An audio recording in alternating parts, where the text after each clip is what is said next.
Ok, vamos a ver la pregunta. La semana pasada, estuvimos hablando de por qué el Redentor tiene que ser verdaderamente humano. ¿Sí? ¿Por qué el Redentor tiene que ser verdaderamente humano? Y ahora la pregunta es, ¿por qué el Redentor tiene que ser verdaderamente Dios? ¿Por qué el Redentor tiene que ser verdaderamente Dios? La respuesta completa es para que por su naturaleza divina, su obediencia y sufrimiento fueran perfectos y efectivos, y también para que pudiera soportar la justicia de Dios contra el pecado y vencer la muerte. Entonces, hay dos ideas aquí en esta respuesta que vamos a desglosar. Lo primero que tenemos que hacer énfasis con los niños es que Jesús es completamente Dios. ¿Sí? Al encarnarse, al tomar para sí una naturaleza de hombre, Jesús no deja de ser Dios, ni pierde ninguno de sus atributos como Dios. La divinidad de Cristo no es disminuida al tomar forma de hombre. Juan, capítulo 1, te leo versículos 1 y versículo 14. Juan 1, versículo 1 y versículo 14. Juan dice, en el principio ya existía el verbo, y el verbo estaba con Dios, y el verbo era Dios. Y luego versículo 14, el verbo se hizo carne y habitó entre nosotros. Entonces Juan lo primero que dice en el Evangelio es, Cristo es Dios mismo, habita desde la eternidad junto con Dios. Es una persona distinta a Dios Padre, pero es completamente Dios. Y Jesús, que es Dios, se hace carne. Y luego Pablo en Colosenses 2:9 dice, toda la plenitud de la deidad reside corporalmente en él. Toda la plenitud de la deidad. Y entonces la idea aquí es la divinidad de Cristo, su deidad no se disminuye cuando él toma forma de hombre, ¿sí? No se hace menos Dios ni pierde ninguno de sus atributos. Sigue siendo Dios en todo el sentido de quién Dios es. Y entonces la respuesta, como te dije, nos da dos razones. La primera es soportar la ira de Dios y la muerte. Es la primera razón por la que Jesús tenía que ser verdaderamente Dios, completamente Dios, para poder soportar la ira de Dios y la muerte. Es imposible para un hombre, para un simple hombre, soportar toda la ira de Dios sobre sus hombros. Nahum 1:6 dice, en presencia de su indignación, ¿quién resistirá? ¿Quién se mantendrá en pie ante el ardor de su ira? Su furor se derrama como fuego y las rocas se despedazan ante él. Entonces la idea es en Nahum 1:6 que no hay ningún hombre que pueda sostenerse delante de la ira de Dios. Y es por eso que Jesús tiene que ser completamente Dios, al mismo tiempo que es completamente hombre, para poder cargar sobre él toda la ira y que el cuerpo de hombre no sea totalmente destruido. Pero al mismo tiempo, también tiene que ser completamente Dios, porque la muerte no puede tocar a Dios. Hechos 2:24 dice, Dios lo resucitó, poniendo fin a la agonía de la muerte, puesto que no era posible que él quedara bajo el dominio de ella. No era posible que él quedara bajo el dominio de ella, de la muerte. ¿Sí? La muerte no puede tocar a Dios. Entonces, esa es la primera razón. Si Jesús iba a enfrentar la ira de Dios y la muerte, tenía que ser Dios para poder pasar, y es Dios, para poder pasar por esto y salir victorioso. La segunda razón que nuestra respuesta da es que era necesario para que su obediencia y sufrimientos fueran perfectos, para que su obediencia y sufrimientos fueran perfectos. Entonces la primera idea es obediencia perfecta. El hombre que muriera debía de ser sin pecados, ¿sí? Debería de ser perfecto.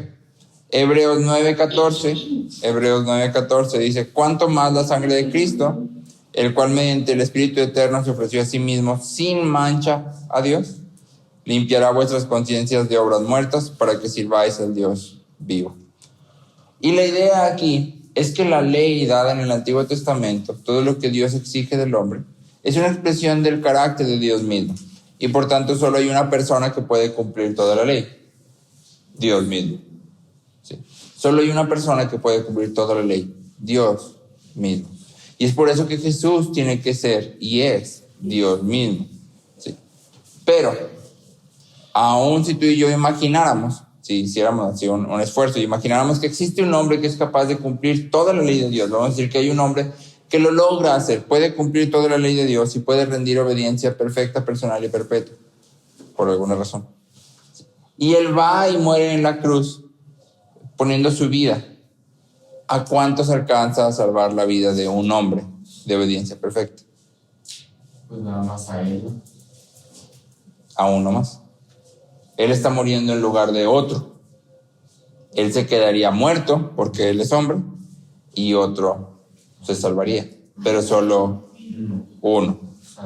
¿Cuánto es el valor de la vida de un hombre que pudiera rendir una obediencia perfecta? Otro hombre. Su valor es la de un hombre. Uno es igual a uno, exactamente. Sí. Uno es igual a uno. Un hombre que da la vida por otra persona. ¿Por cuántas personas está dando su vida? Por uno. El valor de la vida de un hombre es una vida de hombre. ¿Sí? El valor de la vida de un hombre es la vida de un hombre. Ese es todo su valor. Ese es todo su valor. Ese es todo su valor. Sin embargo, Jesús es Dios mismo. Por lo tanto, su muerte es mucho más valiosa que si solo hubiera muerto un hombre cualquiera. ¿Y es algo que iba a significar también varía la vida de Dios? Si era Dios mismo muriendo. En cierto sentido, pudiéramos decir que Jesús es Dios muriendo. En Hechos, Pablo dice, cuiden de la iglesia a la cual Dios compró con su propia sangre. ¿Sí? No sería preciso, pero se puede decir en el sentido de que Jesús es Dios. Jesús es Dios el Hijo y muere. ¿Sí? Su vida tiene un valor mucho más infinito que la de un hombre normal. ¿Sí? Y por tanto, el sacrificio de Cristo es suficiente para cubrir toda la justicia de Dios, para pagar todo lo que la justicia de Dios demanda, a favor de todos los hombres que han de venir a Él, a favor de todos los hombres que van a ser salvos, a favor de todos los hombres que creen en Él. ¿Sí? No solo es una vida por una vida, sino el sacrificio de Cristo es suficiente para cubrir los pecados de todo su pueblo. ¿Sí? El sacrificio de Cristo es suficiente para cubrir los pecados de todo su pueblo. Hebreos 7:25 dice, por lo cual Cristo también puede salvar perpetuamente a los que por Él se acercan a Dios, viviendo siempre para interceder por ellos, porque tal sumo sacerdote nos convenía, santo, inocente, sin manchas, apartado de los pecadores y hecho más sublime que los cielos, que no tiene necesidad cada día, como aquellos sumos sacerdotes, de ofrecer primero sacrificios por sus propios pecados y luego por los del pueblo, porque esto lo hizo una vez para siempre, ofreciéndose a sí mismo. Porque la ley constituye sumos sacerdotes a débiles hombres, pero la palabra del juramento, posterior a la ley, al Hijo, hecho perfecto para siempre. Y la idea aquí es, el autor de Hebreos está diciendo, antes el sumo sacerdote era un hombre débil, pero hoy el sumo sacerdote es el Hijo. H mayúscula, Hebreos 7:25 al 28. El Hijo es esa parte de que no solo que seas santo, inocente, sin mancha, no, es que es el Hijo. Eso es lo que lo convierte en el sumo sacerdote perfecto para salvar a todos los que se acercan, ¿sí? Por medio de él, a Dios, que es el Hijo de Dios. Él es Dios mismo, ¿sí? Entonces, esas son las dos razones que nuestra respuesta da. Y hay una tercera que agrego aquí, que creo que es importante mantener en vista. Un autor dice, ya viejo, 1500 y algo, no recuerdo, dice, la realidad de la deidad de Cristo es esencial para la salvación, porque la salvación debe ser un acto de Dios. De lo contrario, no sería salvación. La deidad de Cristo nos dice que la acción de Jesús en la encarnación y en la cruz son las acciones de Dios mismo. Entonces, la tercera razón es que la salvación es del Señor. La salvación es del Señor.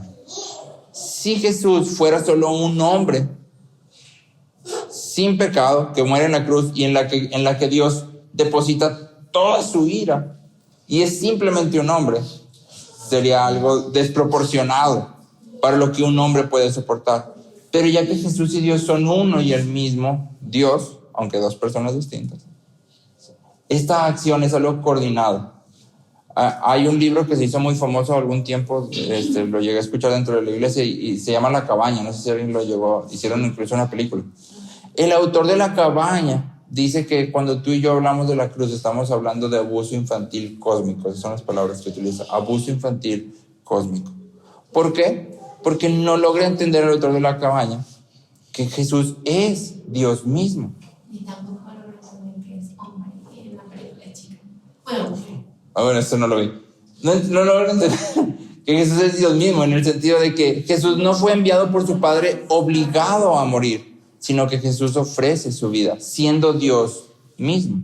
¿Sí? La cruz no es abuso infantil cósmico, es un plan maravilloso de redención. ¿Sí? Romanos 3, versículos 23 al 27, está parafraseado, dice: todos han pecado y están privados de la gloria de Dios, pero por su gracia son justificados gratuitamente mediante la redención que Cristo Jesús efectuó. Dios lo ofreció como un sacrificio para obtener el perdón de pecados, el cual se recibe por la fe en su sangre.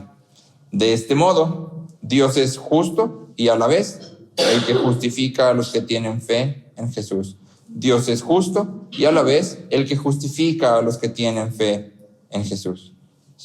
Y esta es la última razón que envuelve a las otras dos. La salvación es del Señor, es un acto que es hecho completamente por Dios. ¿Sí? Y entonces esas son las tres cosas que tenemos que recordar mientras exponemos esta pregunta.